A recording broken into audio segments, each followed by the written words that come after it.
Dear ladies and gentlemen, a warm welcome to all of you at this session on water, energy and food, where we focus specifically on efficiency and ingenuity for tomorrow's societies. A session that takes place, as you probably all know, within the framework of the EU-Netherlands Week, a week where we celebrate our 50 years partnership and friendship. A week that started yesterday with a kickoff event where, amongst others, the UAE ambassador in the Netherlands and our ambassador in Abu Dhabi participated in. Also a week where, next to water, energy and food, the topic of this afternoon, we'll discuss entrepreneurship later this week, diplomacy, art, and that makes me also very proud that the youth, but the younger generation is also involved. Dear ladies and gentlemen, my name is Sandee. I'm the Consul General here in Dubai and also Commissioner General for the Expo 2020. But, and that is more important for this afternoon, I'm the moderator of this session on water, energy and food. Ladies and gentlemen, it's for me a big honor to introduce the three members on this panel on water, energy and food, who each in their own way and with their own specific background can enlighten you on water, energy and food. The first speaker this afternoon will be Mr. Essa AlHashimi, who is the head of the Food Security Office in the Prime Minister's Office here in the UAE. Essa has a lot of experience in strategy development covering a wide range of topics, and in his current role he oversees the development of the UAE's future food strategy. The second person I would like to introduce is Dr. Rabia Ferroukhi. She's the Director of Knowledge, Policy and Finance Center at IRENA in Abu Dhabi. Dr. Ferroukhi joined IRENA in 2011 and is a seasoned expert when it comes to the environment and energy development, both in the private but also the public sector. And third, but not least, is Mr. Michiel Raaphorst, who by profession is an architect. He's the founder and the director of V8 Architects in Rotterdam. And that is definitely also important. He's the person who signed for the creation of the Netherlands Pavilion at the Expo 2020. And ladies and gentlemen, Expo and water, energy and food has a lot in common. And it is not without surprise that water, energy and food is for the Netherlands the overarching theme for our Expo participation. I can say a lot about it, but sometimes small film it says more than a big introduction. But just to tell you that why we have chosen for this topic is that in 2050, the projected world growth will be 10 billion people. And basically the story behind our theme is that in order to feed that population with healthy food, in order to give them clean water, and also to provide them with sustainable energy, you have to be creative and you have to be ingenious. And that's why we have chosen for this topic. And I'll now ask the colleagues to show the short film for the audience. The Earth has a delicate ecosystem. Everything is connected with each other. Water, energy, food.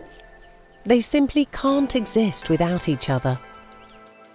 The world's population keeps on growing, and we are dealing with global challenges like water scarcity, food security, and a rising demand for energy. So becoming more self-sustaining is getting more and more important.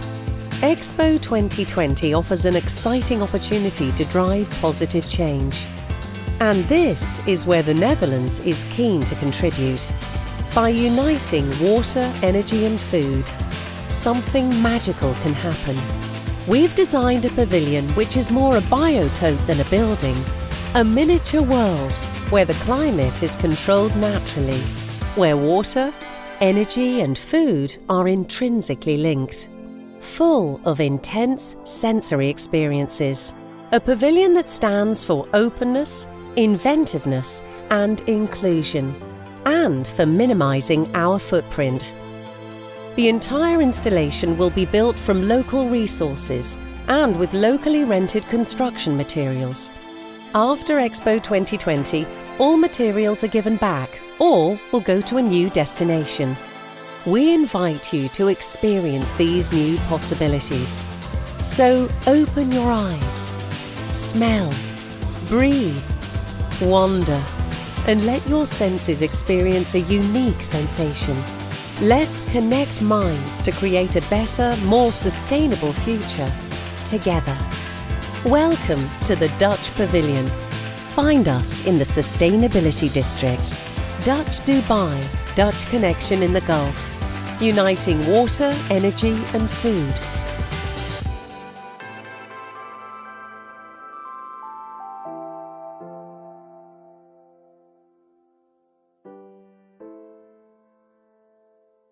Okay, thanks a lot. And I hope you find this film very informative and very impressive. May I start with the first member of the panel, that is Mr. Essa AlHashimi. Essa, the virtual floor is yours. Please. Thank you, Your Excellency, Hans Sandee, Consul General of the Kingdom of the Netherlands and Dutch Commissioner General for Expo 2020. Excellencies, ladies and gentlemen, good afternoon. First of all, I would like to seize this opportunity to commend the outstanding effort of the Consulate General of the Kingdom of the Netherlands and the Ministry of Foreign Affairs and International Cooperation for arranging this comprehensive and open dialogue to shed the light on a successful partnership. A partnership that lasted for 50 years and is still strongly continuing to strengthen the food security of both countries. Indeed, celebrating 50 years of partnership is a milestone that witnessed many success stories and fruitful outcomes in many fields. This is an effort, a collaborative effort, in order to support sustainable development and growth of both nations.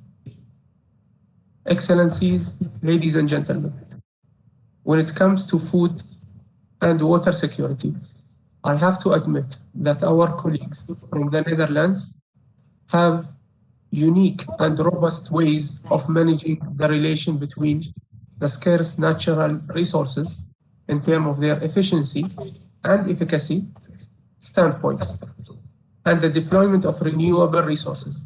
This comprehensive frame is referred to as the Water, Energy, Food Nexus. Among the first initiatives that the Food and Water Security Office was a study conducted to define the Water, Energy, Food Nexus for the United Arab Emirates in 2018. This was the first project conducted in partnership between the Food and Water Security Office and the Kingdom of the Netherlands. The outcome and the outcomes facilitated a better understanding of how technology could enable advancing the food systems and agriculture sector to become more sustainable in our arid and marginal environment. Since then, the UAE has adopted a whole-of-nation approach to sustainably manage the water, energy, food nexus. Our journey started from the planning stage, where a national team was assigned to identify the maturity level of existing AgTech, specifically controlled environment applications, that identified what can be grown in the UAE and what needs to be grown in the UAE to form a significant part of our national food basket and our food security landscape. The exercise was particularly useful as it forms the basis of creating a water budget with a specific distinct target of water allocation for agricultural uses. We were able to maintain a realistic target of what needs to be grown in the context of the scarce water resources that we have in the UAE. Moving forward, we went to the second stage, which is the design stage. Our office was able to conduct and assess the different applications of AgTech with a comprehensive outlook on design enhancement to cope with arid environments. During this stage, we extensively relied on partnership with major academia from both countries, including the UAE University and the private sector, as well as agro entrepreneurs. We were able to define or to better define the business economics of those controlled environment applications and their impact on the water, energy, food nexus. We were also able to assess the different water usages of those different systems to have a comprehensive outlook on water efficiency, energy efficiency, as well as productivity and yield improvement of those systems.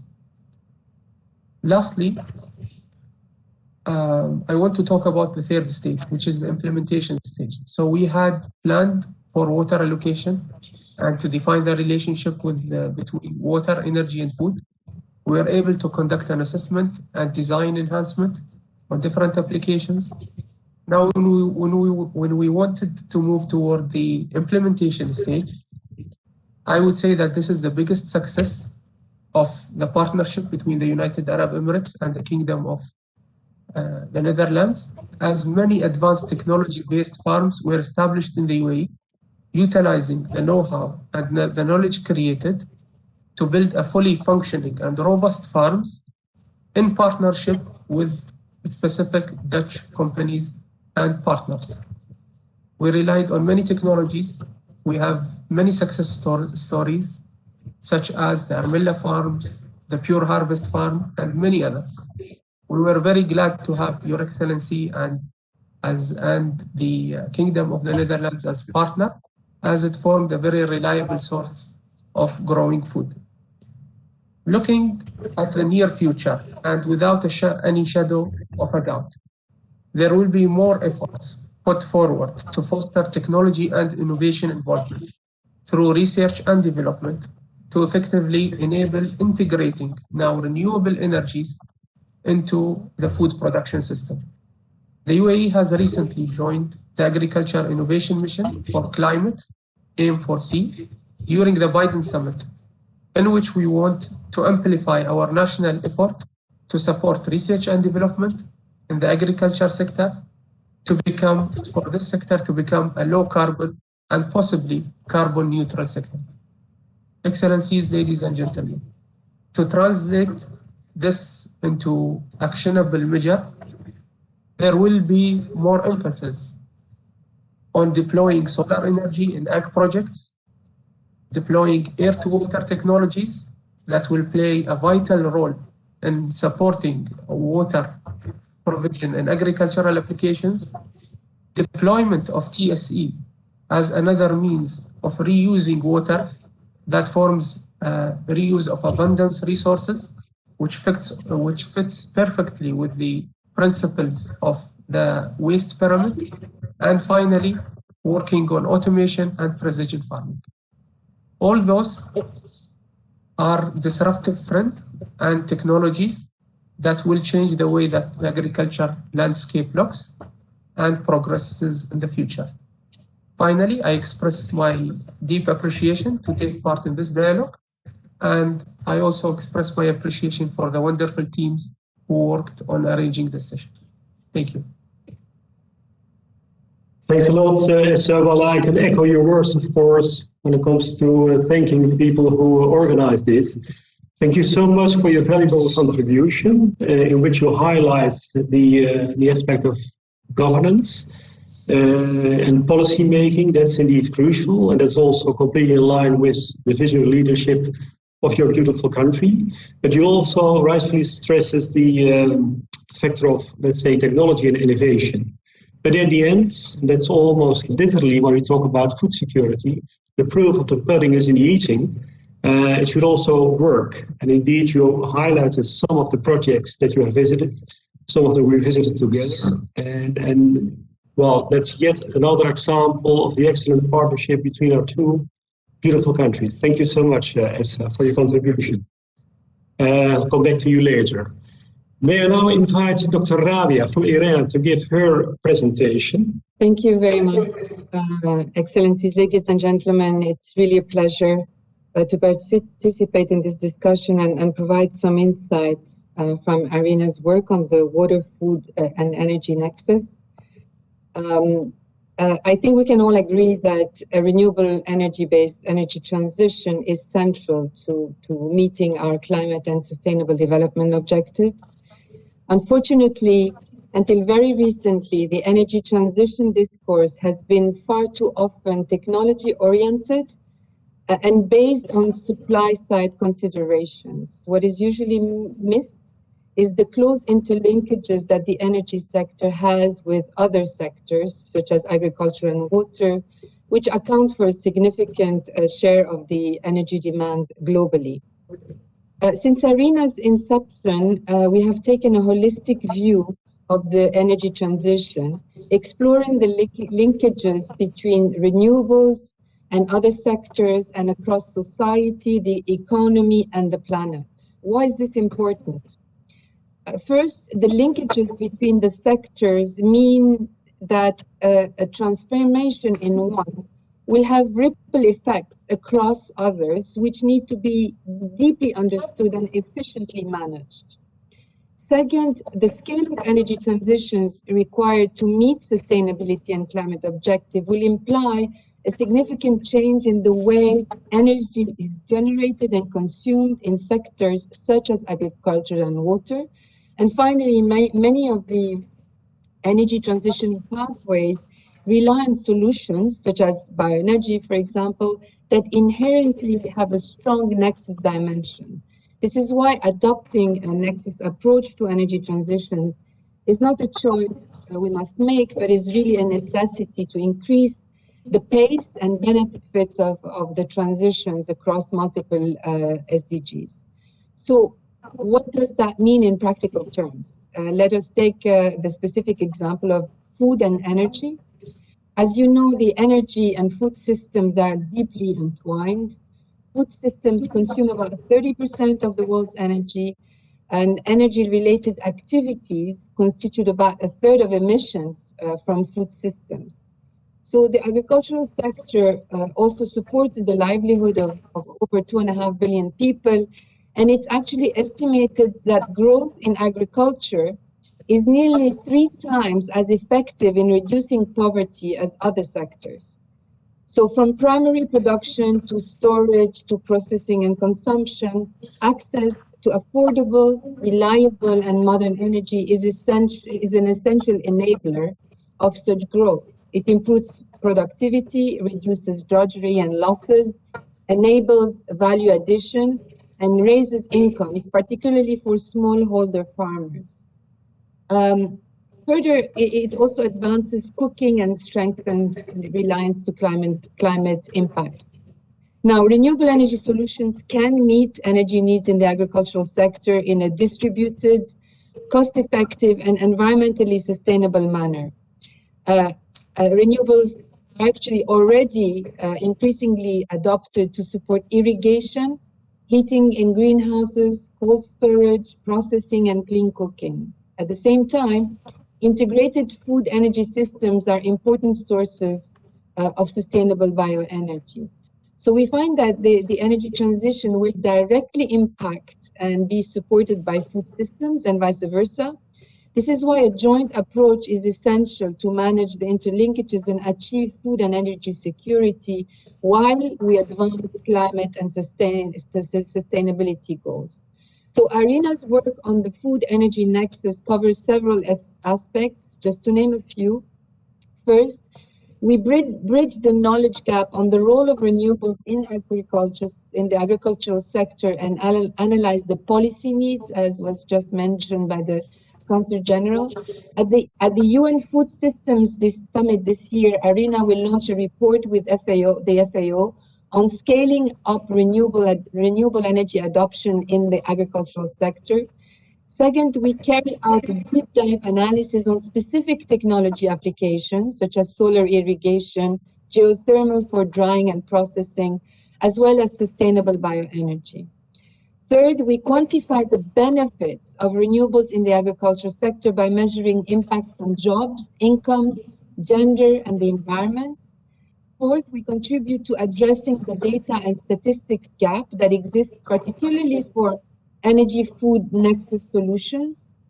Fifth, we undertake regional and national agri-value chain assessments. As an example, we're working in the Hindu Kush Himalaya region with regional partners focusing on agri-value chains such as dairy, potatoes, and vegetables. And finally, leveraging our wide membership and cross-sector partnerships, we provide action-oriented platforms to facilitate the exchange of lessons and best practices. Now, looking at the water sector, we find that the access to affordable and reliable energy plays a crucial role to improve accessibility and resilience of water systems.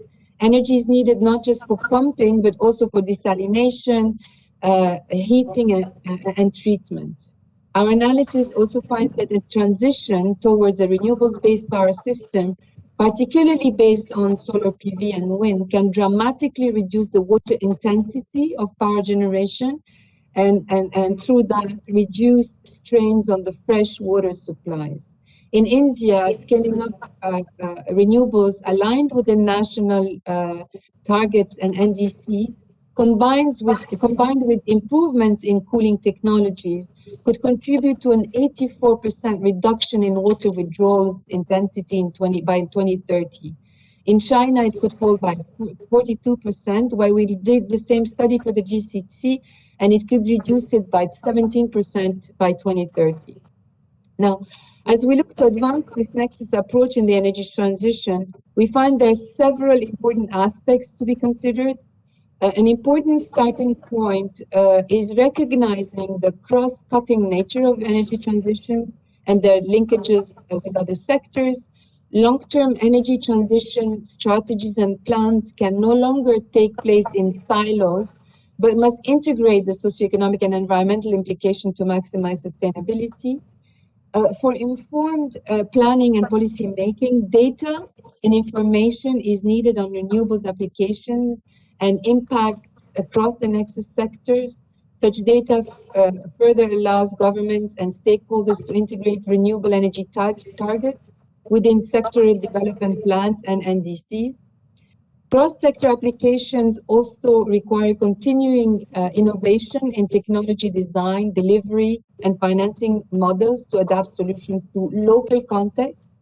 And finally, we must invest in building holistic ecosystems at the local and national levels to accelerate renewables across sectors. The ecosystem must address cross-sector policies, financing for end user and enterprises, energy efficient technologies, training and capacity building, as well as market linkages.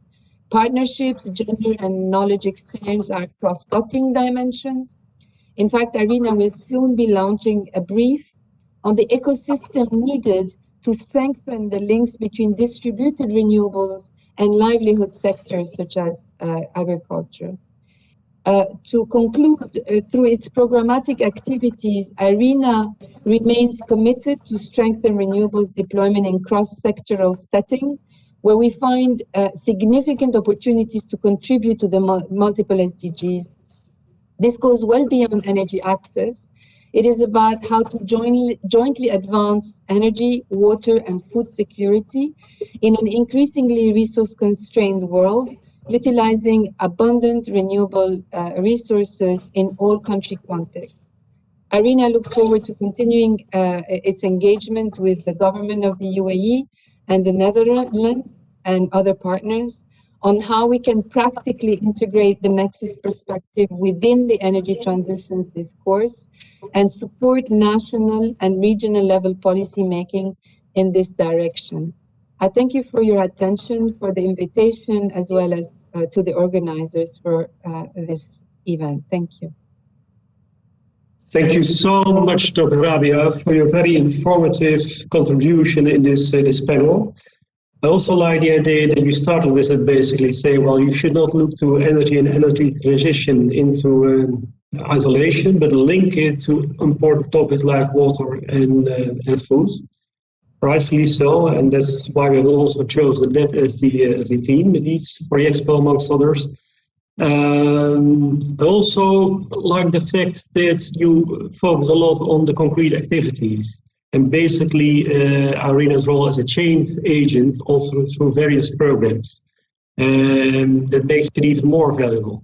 And certainly for me, as a person who don't deal with IRENA on a daily level, that was very refreshing and informative.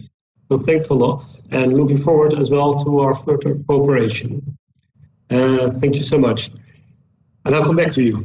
Michiel Raaphorst, V8 architect, and almost must say a colleague from me because we deal a lot together when it comes to the Netherlands pavilion. So, Michiel, the floor is yours.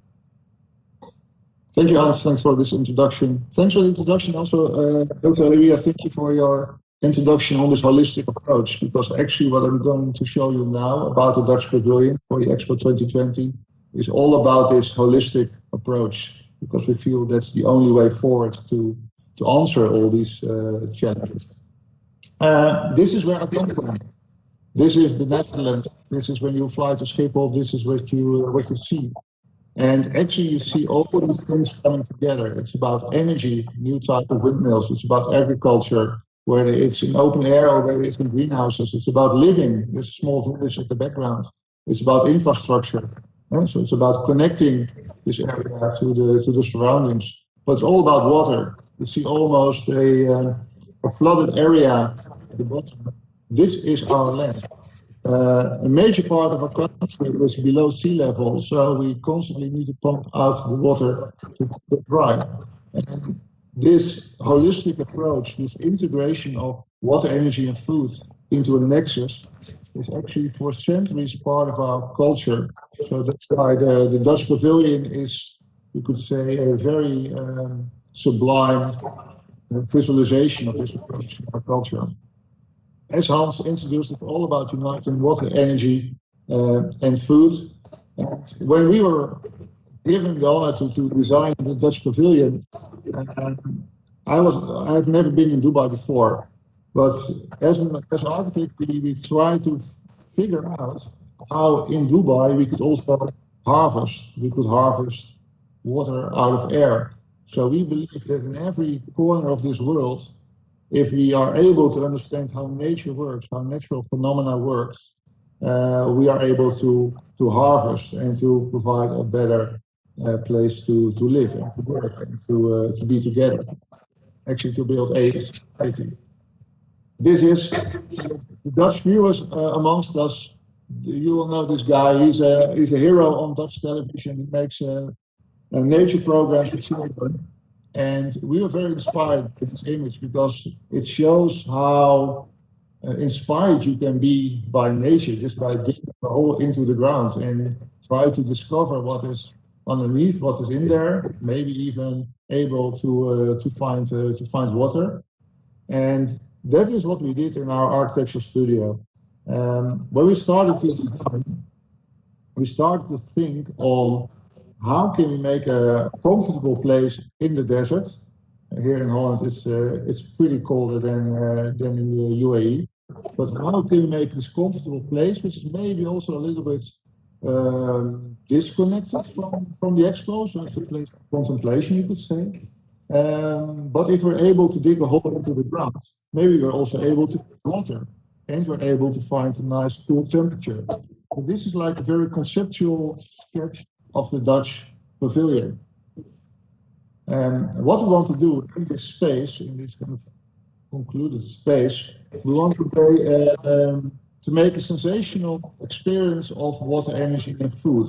So not only put it on display, but really make all visitors and feel confronted with the power of nature, with natural phenomena like falling water as rain. But also the sun, the enormous power of the sun, which is the source of all energy, and of course the fantastic taste and flavor of food.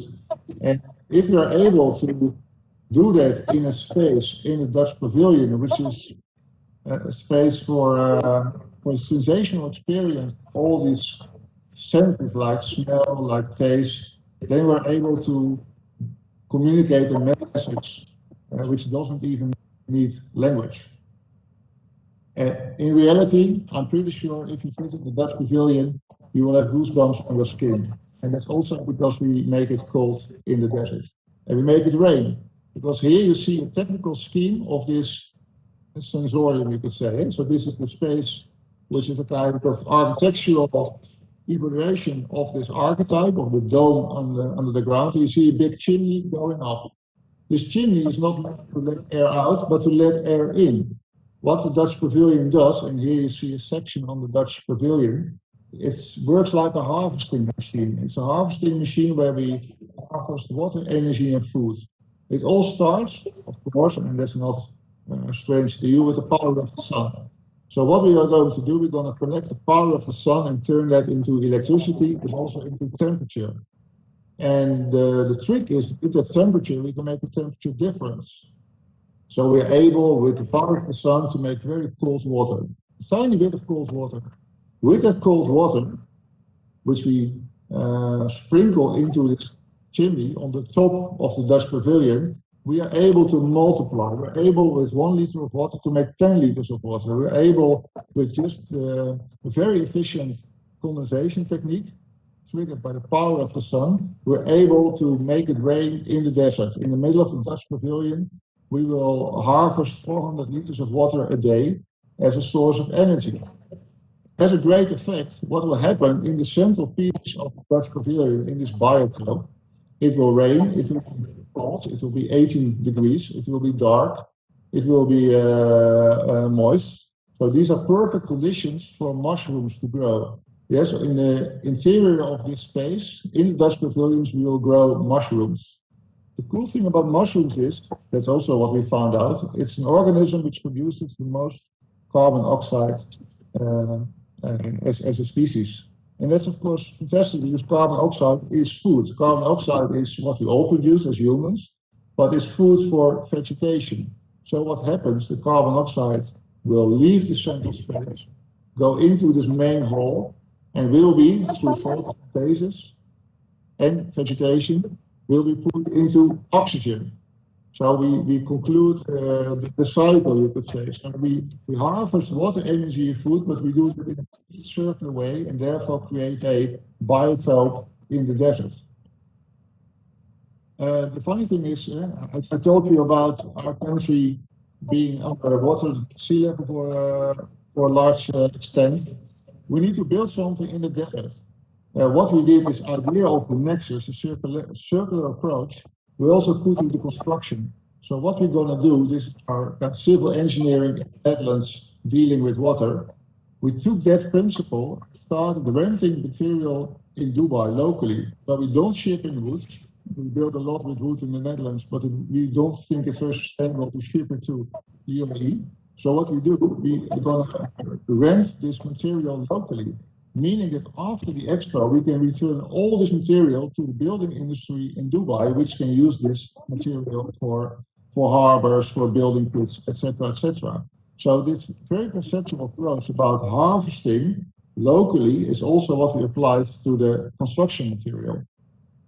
And here you see more in the section how it works. So people in the expo will descend downwards towards a darker, colder, more humid space where it will rain in the middle. And of course, we will collect this water to irrigate the vegetation which is on the outside. And this will be a phenomenal experience of the power of nature. And here you see in the sublime the Dutch farmer boy climbing the fruit mountain. What's very special in the Dutch pavilion are, for instance, these panels. These are solar panels, but they're also a piece of art. The Dutch pavilion is all about integrating art, aesthetics, architecture with technology. Again, a holistic approach, you could say. The cool thing about these solar panels made by a Dutch artist, Marjan van Aubel, is that they let through the light which is necessary for photosynthesis, so for the plants to grow, but they transform the aspect of light in electricity, which is suitable for that. So it's a selective solar panel, you could say. It's smart technology. And here you see a view at the pavilion floor, looking back to the mountain covered with food and the beautiful solar panels at the top letting through the light. Here we look towards what we call the VIP lounge. It's a very important central space in the Dutch pavilion, where institutions, governments, businesses can meet and exchange knowledge, of course. And what's very nice here to see is that besides the steel, which is circular and reusable after the expo, all the other materials are biodegradable. There's a huge curtain made of biotextile. These are pipes which are also returned to the building industry after the expo. And in the VIP lounge, we're going to use mushrooms again. Not like this, but the cool thing about mushrooms is that the fungi of the mushroom, called mycelium, is basically a building material. You can grow tiles with it. So the floor finishing, the wall finishing in the Dutch pavilion is made by mushrooms, and therefore also biodegradable. So we make the whole Dutch pavilion circular in that way by either returning the building material or using biodegradable building material. And here you see a sample of that mushroom-grown tile. And this approach is a very radical approach, not only on how to connect water, energy, and food, and using innovations to make that far more efficient and provide solutions, but also to combine that with making it beautiful, because we believe that only if you make it beautiful, you're able to relate to these solutions and make them acceptable.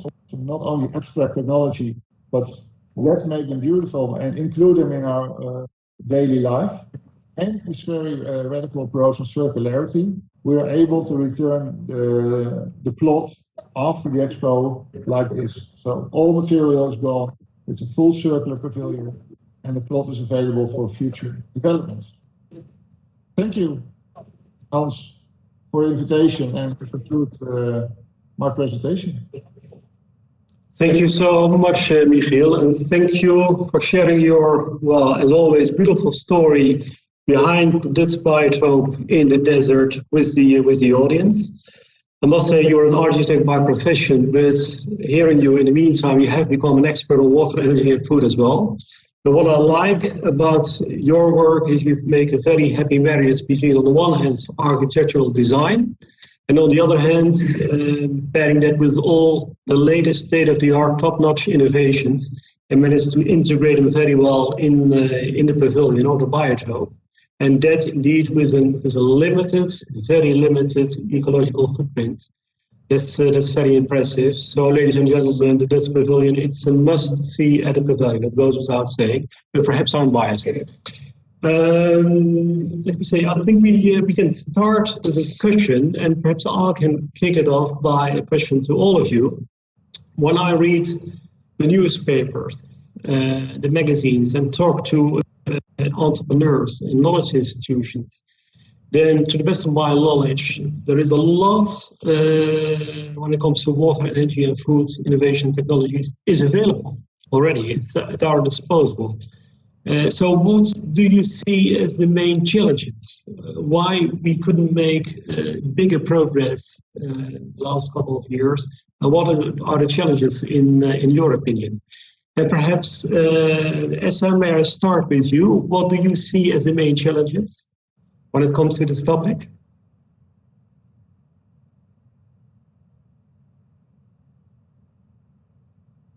Thank you, Your Excellency. I think this is a good point to look into the challenges of why this applications has not been progressing at the pace that we wish to see. I would say that we should look into enabling the ecosystem, the business ecosystem, to support the growth of such applications. When it comes to the actual technical scientific aspect, I think we have progressed a lot. but the business economics need further support in order to enable the private sector and to enable the farms to move into those systems. Things that are relevant to different aspects of planning a project, such as financing or enabling companies to access finance, is very critical. Allowing those farms to have also some sort of a marketing and distinct labels used to promote their products is something very significant for the products to enrich the trust and confidence in their product. I would also say that we should look into ways to which we can protect those high quality products from competitors that provides or not sustainable and cheap imports. I think all those aspects of enabling the business ecosystem, if they have been put in place in a smart and robust way, I think we will see a major move toward adopting those technologies, as well as even progressing them to become even more reliable and even more profitable. I think this, from my point of view, those are very critical enablers for excellence. Thank you. Thank you so much. So I have a quick follow-up question. When you talk about the private sector, etc., those pricing and tariffing could also do the trick. Sorry. Of course, we should look into the two aspects: the aspects of incentivizing a business and a way where we can also provide, I would say, a level play field for products to be marketed in the project. So not necessarily putting, I would say, barriers to imports, rather than providing a level play field in the market. So things that should be of a similar quality, ease of access to the market should be similar, as well as enabling the community to make the smart choices and the right choices into buying foods of high quality, high nutritional value, and basically benefiting from this. Thanks a lot, Essa. Dr. Rabia, what are your views on this question? The challenges, including perhaps the private sector involvement as enablers. Well, I would say that I don't see the challenges from the same perspective. I think we need a paradigm shift in the way we think. And once that's done, the rest will come very easily. So this is why I think we focus in our presentation on recognizing the cross sort of cutting nature of the energy transition and the linkages that exist between sectors. Until now, we have planning and strategies were done in silos, sector by sector, disregarding the impact and the interlinkages between them. I think having a sort of more integrated resource planning approach to the way we produce and consume, let alone distribute, but that's another topic. Energy is central. So obviously there are things that we can help with, such as gathering data and more information on renewables applications, for example, and impacts across the next sectors. This will help greatly to integrate into the planning, into the targets that countries introduce for the energy transition. Another important aspect is obviously, except for data information and really embracing the cross-cutting nature of the approaches that we have to follow, is also the need to share best practices. So we need to facilitate knowledge exchange between countries. I mean, I was fascinated by some of the insights provided by the two other speakers, and so we need to make sure that beyond the technology aspects, we share the experiences, in particular related to policy making, as you mentioned yourself. It's true that there are many things that we can do about facilitating financing models, even being even more innovative with technology, and the Dutch pavilion is quite amazing in this regard. But I think, and a third point that I would highlight is probably to exchange best practices, and I think the Netherlands, both the Netherlands and the UAE, have really nice examples to share with the world. So these are my 3 points to highlight.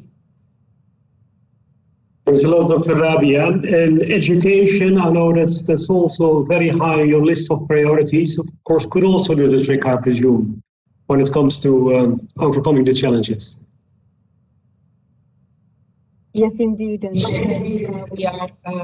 we have quite a few programs around youth, around education and training.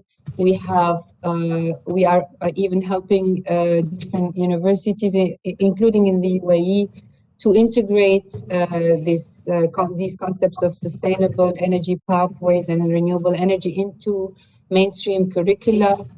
So there are several things, and obviously at the country level, we do a lot of capacity building and technical assistance on different topics, including the nexus dimension. Thank you so much, Dr. Rabia. Michiel, what are your views on this? Also, let's say perhaps from a more artistic point of view and holistic point of view, if you look to the outside world from your position, and well, what do you see as the main challenges, Michiel? I think it all comes down to acceptance.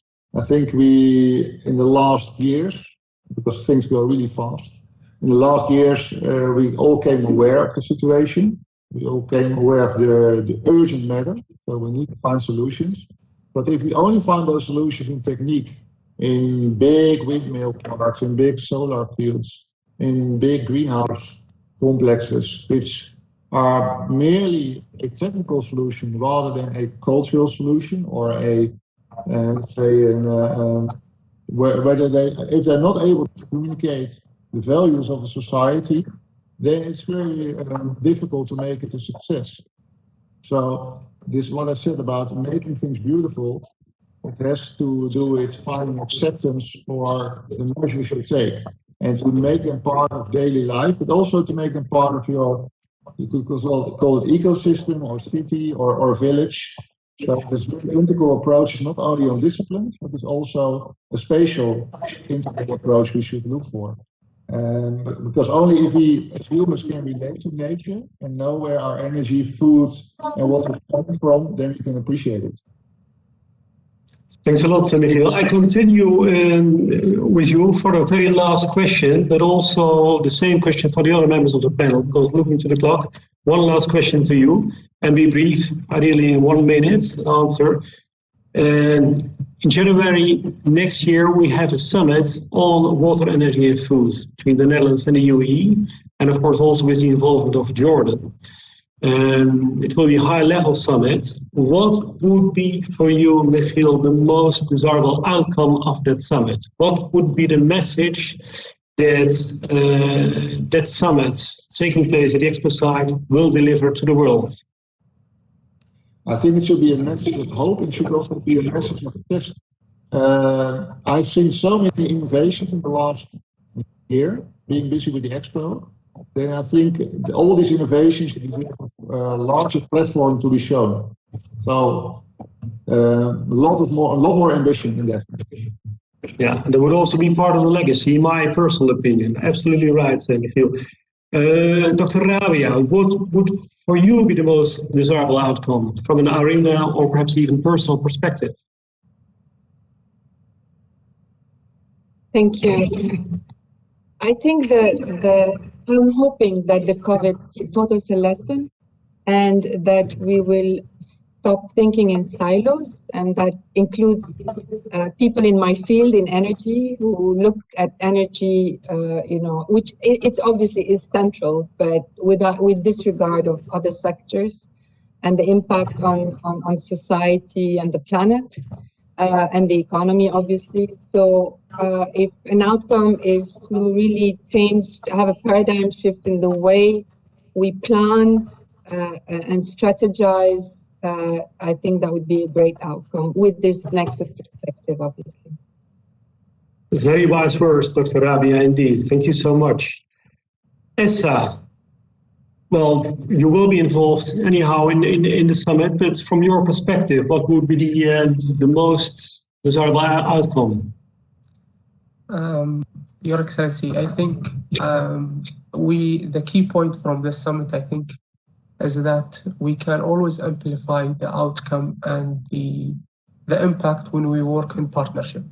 And when we choose the right partner, we can always go beyond what we aim for. I think this summit will have a really good opportunity to shed the light on how the Nexus is managed and what countries are doing. And that if we work in partnership, we can always benefit from sharing the knowledge and sharing expertise. I think this would just be a starting point, and that we will hope that a positive outcome will follow this summit. Thank you. Thanks a lot, Essa. No, I like those words. Indeed, partnership, starting point. It will take place in January next year. That's more or less the time when the Netherlands and the UAE have established their diplomatic relations 50 years ago. So for us, we'll see that as yet another milestone when it comes to partnership and friendship indeed. Well, dear ladies and gentlemen, and of course, dear members of the panel, I would like you so much for participating in this water, energy and foods discussion in the framework of the EU-Netherlands week. Again, there is more to come this week, so stay tuned, if I may say it in those terms. And we'll stay in contact. You can always find the Emirati authorities, IRENA, Michiel, and of course also the Embassy and the Consul General follow-up questions. But thank you all for sharing this, and of course a big thank you, a big shukran for the organizer of this marvelous event. Thank you. And stay safe, all of you. Thank you very much. Thank you. Thank you. Bye-bye.